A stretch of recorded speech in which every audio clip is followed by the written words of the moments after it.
வணக்கம் நண்பர்களே. இன்றைய முக்கியமான செய்திகளுக்கு உங்களை இதயமாக வரவேற்கிறோம். மத்திய உள்துறை அமைச்சர் அமித் ஷா அவர்கள் வரவிருக்கும் முக்கிய தேர்தல்களில் காங்கிரஸ் மற்றும் திமுக கூட்டணிக்கு எதிராக பாஜகவின் உறுதியான நிலைப்பாட்டை சமீபத்திய பொதுக்கூட்டத்தில் தெளிவாக வெளிப்படுத்தியுள்ளார். இது அரசியல் வட்டங்களில் பெரும் பரபரப்பை ஏற்படுத்தியுள்ளது.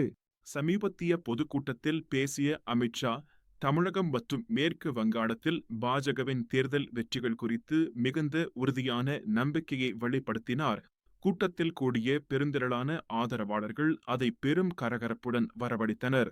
அவர் தமிழகத்தில் காங்கிரஸ் திமுக கூட்டணிக்கு எதிரான இந்த தேர்தலை இறுதிப்போர் என்று வலியுறுத்தி வலித்தார். மேலும் பாஜக ஒரு தீர்க்கமான மற்றும் முழுமையான வெற்றியை பெறும் என்று தனது கணிப்புகளை தெளிவாக வெளிப்படுத்தினார். மேற்கு வங்காளத்தில் இதேபோல் உறுதியான மொழியை அவர் வழங்கினார். அங்கு ஆளும் திரிணாமுல் காங்கிரசுக்கு எதிராக பாஜக மிகப்பெரிய வெற்றியை தட்டி எடுக்கும் என்று அழுத்தமாக கூறினார். இது அந்த மாநில அரசியலில் புதிய நிலைப்பாட்டை உருவாக்கும். அமித் ஷா தனது உரையின் போது, நாங்கள் தமிழகத்தையும் வங்காளத்தையும் தீர்க்கமாக வெல்வோம் என்று மிகுந்த உணர்ச்சியுடன் அழுத்தமாக பேசினார். இந்த வார்த்தைகள் பாஜகவின் தேர்தல் உறுதியை பிரதிபலிக்கிறது. இந்த அமித் ஷாவின் அறிக்கைகள் தென்னிந்தியாவில் பாஜகவின் விரிவாக்க உத்தியை மிக தெளிவாக அடிக்கோடிட்டு காட்டுகின்றன.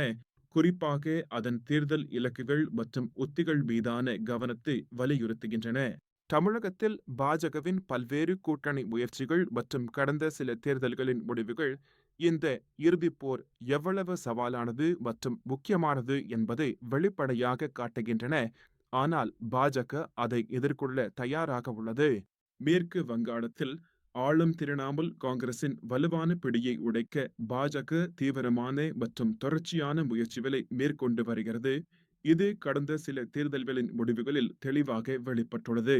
பாஜகவின் தென்னிந்திய உத்தி பிராந்திய கட்சிகளுடன் கூட்டணிகள் அமைப்பதையும் மத்திய அரசின் பல்வேறு நலத்திட்டங்களை மக்களிடம் முன்னிலைப்படுத்தி விளம்பரப்படுத்துவதையும் முக்கியமாக உள்ளடக்கியது. இது வாக்காளர்களை ஈர்க்கும். இந்த உத்தி தமிழகம் போன்ற மாநிலங்களில் குறிப்பிடத்தக்க சவால்களை எதிர்கொள்கிறது. ஏனெனில் அங்கு திராவிட கட்சிகள் நீண்ட காலமாக ஆதிக்கம் செலுத்தி வருகின்றன. ஆனால் பாஜக படிப்படியாக வலுவடைகிறது. அமித் ஷாவின் இந்த வலுவான அறிக்கைகள் 2026ஆம் ஆண்டு நடைபெறவிருக்கும் சட்டமன்ற தேர்தல்களுக்கு ஒரு முக்கியமான முன்னோட்டமாகவும் புதிய திசையை அளிக்கும் வகையிலும் அமைகின்றன. பல அரசியல் ஆய்வாளர்கள் இந்த மாநிலங்களில் பாஜகவின் வெற்றி வாய்ப்புகள் குறித்து மாறுபட்டு மற்றும் ஆழமான கருத்துக்களை கொண்டுள்ளனர். சிலர் நம்பிக்கையுடன் பார்க்கின்றனர். தமிழகத்தில் பாஜகவின் வளர்ச்சி மெதுவாக இருந்தாலும் கடந்த சில தேர்தல்களில் அதன் வாக்கு சதவீதம் படிப்படியாக அதிகரித்து வருகிறது. இது எதிர்காலத்தில் பெரிய மாற்றத்தை ஏற்படுத்தலாம். மேற்கு வங்காளத்தில் பாஜக ஒரு முக்கியமான எதிர்க்கட்சியாக உருவெடுத்துள்ளது. ஆனால் ஆளும் திரிணாமுல் காங்கிரஸை வீழ்த்துவது இன்னும் ஒரு பெரிய சவாலாகவே தொடர்ந்து உள்ளது. இருப்பினும் முன்னேற்றம் தெரிகிறது. இந்த வரவிருக்கும் தேர்தல்கள் தேசிய அரசியலில் பாஜகவின் செல்வாக்கை மேலும் வலுப்படுத்தி விரிவாக்குமா அல்லது பிராந்திய கட்சிகளின் பிடியை உறுதிப்படுத்தி வைக்குமா என்பதை மிக தீர்மானிக்கும் வகையில் அமையும். அமித் ஷாவின் இந்த இறுதிப்போர் என்ற அறிவிப்பு வரவிருக்கும் தேர்தல்களுக்கு ஒரு புதிய உற்சாகமான பரிமாணத்தையும் அரசியல் பரபரப்பையும் அளிக்கிறது. இந்த அரசியல் நகர்வுகள் மற்றும் உத்திகள் தமிழகம் மற்றும் மேற்கு வங்காளத்தின் எதிர்கால அரசியல் நிலவரத்தையும் அங்கு நிகழப்போகும் மாற்றங்களையும் எவ்வாறு பாதிக்கும் என்பதை நாம் பொறுத்திருந்து கவனித்து பார்க்க வேண்டும். இந்த முக்கிய அரசியல் விவாதம் குறித்து உங்கள் கருத்துக்கள் மற்றும் கணிப்புகள் என்ன? கீழே உள்ள கருத்து பிரிவில் எங்களுடன் உங்கள் எண்ணங்களை தாருங்கள். நீங்கள் பகிர்ந்து கொள்ளும் கருத்துக்கள் மிகவும் மதிப்புள்ளவை. எங்கள் சேனலில் இந்த முக்கிய செய்திகளை பார்த்ததற்கு உங்களுக்கு நன்றி.